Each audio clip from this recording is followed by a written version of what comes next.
merci beaucoup. En tout cas, j'espère que ceux qui nous suivent, ceux qui n'auront l'occasion de suivre ça, ils seront un peu clarifiés par vos réponses, apôtre. Voilà, apôtre, parle-nous un peu, qu'est-ce qu'est le péché? Le péché, aujourd'hui, bien des gens ne se saisissent pas trop de la notion et du terme du péché. Le péché n'est pas le vol, n'est pas l'adultère, n'est pas le mensonge et tout ça. Tout ceci ne sont que les conséquences du péché. Le péché, c'est l'incrédulité. L'incrédulité à quoi? À la parole de Dieu. Lorsque l'homme finit par pécher, c'est-à-dire être incrédule à la parole, s'ensuit les conséquences. C'est comme une personne, effectivement, qui souffre d'une maladie, prenons le cas du sida. Ce qui est au fond de la personne, il y a un virus. Et ce virus annule l'immunité humaine qui est dans la personne. Et en cela se manifestent les conséquences.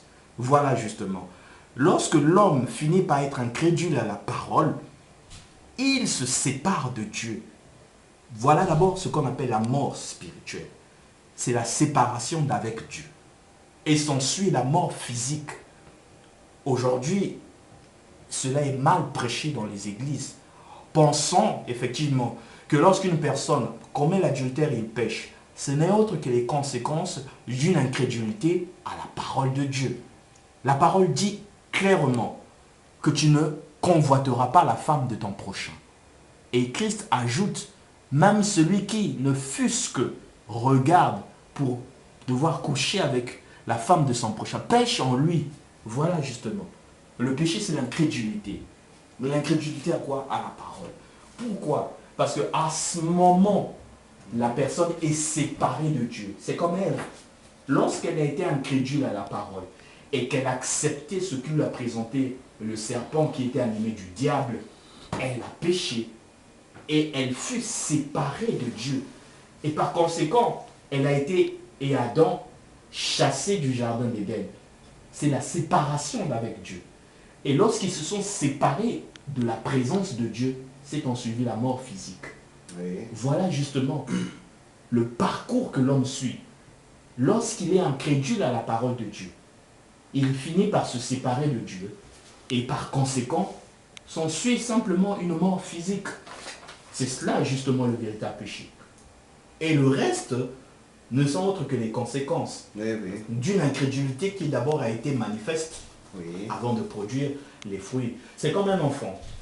Vous voyez, lorsqu'il veut voler quelque chose, de l'argent, quelque part, il y a d'abord quelque chose qui lui dit au fond de lui que ce que tu fais est mal. Mais le fait qu'il écrase la pensée de Dieu en lui, c'est-à-dire la loi qui lui dit de ne pas aller voler, il fait fi de cette loi, les conséquences qui s'ensuivent, c'est quoi? Il finit par voler. Voilà les conséquences, c'est le vol. Mais il y a eu d'abord quoi? Incrédulité à la parole qui a été dite en lui et mise en lui par Dieu. Voilà le péché comme réponse. En tout cas, merci beaucoup, apôtre. Je voulais encore savoir un peu, apôtre, qu'entends-tu par Église, épouse de Christ? L'Église épouse de Christ, c'est le corps mystique du Seigneur Jésus-Christ. Oui. L'Église épouse de Christ ce n'est pas des bâtiments.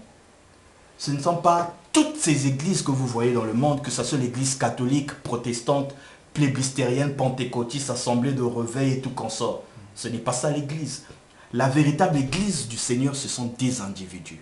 Aujourd'hui, nous prêchons la parole. Nous prêchons le message du temps de la fin, qui dit que l'homme, en lui, Dieu tabernacle. Aujourd'hui, Dieu est dans l'homme. Dieu traite avec l'individu. Dieu ne traite pas avec les bâtiments. Dieu ne traite pas avec un groupe de personnes. Dieu ne traite pas avec une plateforme, mais il traite avec l'individu. Et les gens, lorsqu'ils se rassemblent, justement, chacun apporte le Dieu qu'il prie, et afin qu'il soit manifeste au milieu d'eux. Là où 2 ou 3 sont réunis en son nom, il est avec eux et il est en eux. Voilà justement. Ça veut dire quoi? Le corps de Christ, ce ne sont pas les bâtiments. Le corps de Christ, ce ne sont pas tout ce que vous voyez là. Mais le corps de Christ est un corps mystique.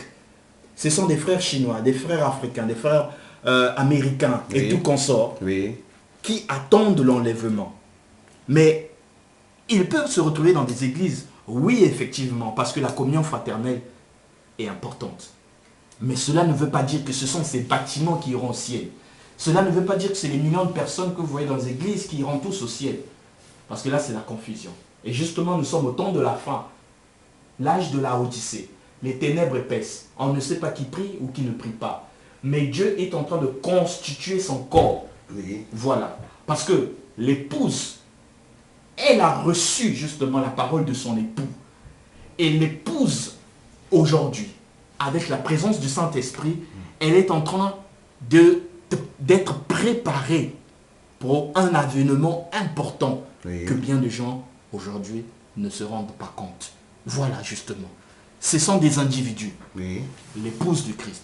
C'est vous et moi qui croyons à quoi? À cette parole qui nous est présentée de la Genèse à l'Apocalypse.